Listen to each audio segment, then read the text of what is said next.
Sir सपना तो बहुत सारी हैं सर। मुझे तो सबसे पहले इस कंपनी में केवीडी में सर एडी बनना है, और हर महीना मुझे केवीडी से 2 लाख रुपया लेना है सर। और किसान मैं तब 1 लाख किसान तक मैं पहुंचना चाहता हूं सर। चलिए, जैसे केवीडी में शुरुआत करते हैं, शुरुआत करके आज आप विक्रमवीर के सफ़र तक पहुँचे हैं, तो इस दौरान आपको किन किन मुश्किलों का सामना करना पड़ा, ये इसके बारे में, और साथ साथ उसको कैसे आपने सुलझाया, किन की मदद लिए, ये थोड़ा सा हमको बताएंगे। शुरुआती दौर में तो सर, जब आप भी यहाँ शुरुआत किए थे, मैं भी अब उस समय वो आईडी लग चुकी थी। शुरुआती दौर में जैसे एक पाउच के बाद मैं जैसे मैं डिस्ट्रीब्यूटर बन गया 10 केजी लेने के बाद। तो मुझे सर उस समय कंपनी ने 100 केजी में डीलर बना रही थी। तो मुझे सर 100 केजी करने में बहुत सारी दिक्कतें आई। समझते थे किसान तो उतना ले नहीं पाते थे। तो धीरे धीरे वैसे ही चलता रहा। मैं associate director Someshwar Bharti sir का बहुत सहयोग लिया। जो भी किसान से वो कुछ समस्याएं आती थी, तो उस समय मैं सोमेश्वर भारती सर से डायरेक्ट बात कराता था मेरे अपलाइन अपलाइन से।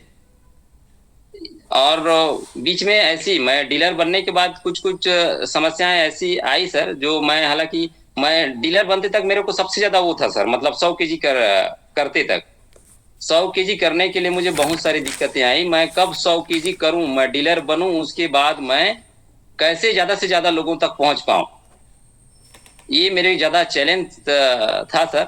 जैसे ही मैं डीलर बनने के बाद धीरे धीरे मैं आगे बढ़ता गया सर। और मुझे कॉल सेंटर का भी जैसे बाद में कॉल सेंटर का भी बहुत सारा सहयोग मिला। मेरे सीनियर लोगों का भी बहुत सहयोग मिला। हम लोग जैसे कॉल सेंटर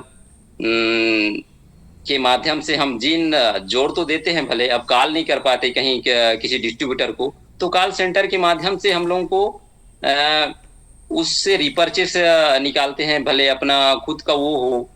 तो कॉल सेंटर के माध्यम से बहुत सारी सहयोग मिला सर। और मेरे अपलाइन साहू सर के माध्यम से बहुत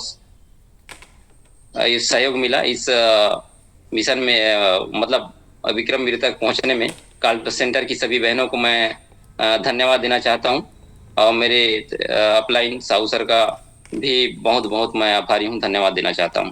चलिए, बहुत बहुत धन्यवाद मुन्ना जी। और समस्याएं आएंगी तो आपको अपलाइन का तो सपोर्ट मिलता ही है, लेकिन आपने कहा कि मुझे 100 किलो तक बेचने में कठिनाई आई, और मैं कब लगता था कि मैं बेचूं या कब उसको ख़त्म करूं। तो कहीं ना कहीं जब हम एक सपने के पीछे भागते हैं, कुछ करना चाहते हैं, तो कठिनाइयां हमको आनंद देती हैं।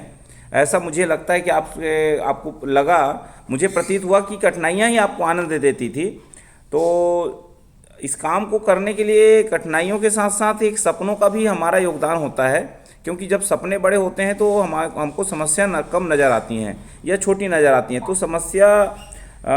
समस्या को सुलझाने में सपनों का क्या योगदान रहा, कि कुछ आप चाहते थे तो वो सपने आपको कितना प्रेरित कर पाए। सर बिना सपना का तो हम लोग कुछ नहीं कर सकते सर। बिना सपना ही हम लोगों को उस ऊंचाई तक ले जाती है सर, जहां हम जिस काम को आ, अगर किसी काम को हम बिना सपना का करते हैं ना सर, तो उस काम को हम जिस ढंग से करना चाह रहे हैं उस ढंग से होता नहीं सर। सपनों के माध्यम से ही हम उस ऊंचाइयों तक, उस चीजों तक हम पहुंच सकते हैं सर। अगर जिंदगी में सबसे अहम चीज है तो सर, सबसे पहले तो सपना देखना पड़ेगा। सपना ही के हिसाब से आपका काम होगा। तो मेरे को भी सर कि मतलब मल्टीप्लायर में मतलब जो भी मैं अगर फील्ड भी कर रहा था, जैसे ड्यूटी के दौरान कभी घर जाना, आते जाते किसान लोगों से मिल रहा था, तो एक सपना ही था, मेरा एक सपना ही था जो आते जाते मैं किसान लोगों से मिलता था, भले थोड़ा टाइम हो जाए, आने में लेट हो जाए। वो सपना ही की वजह से मैं अब यहाँ तक पहुंच सका हूँ सर। वो मेरे को जागृत करते रहती है आगे बढ़ने के लिए सर। Thank you.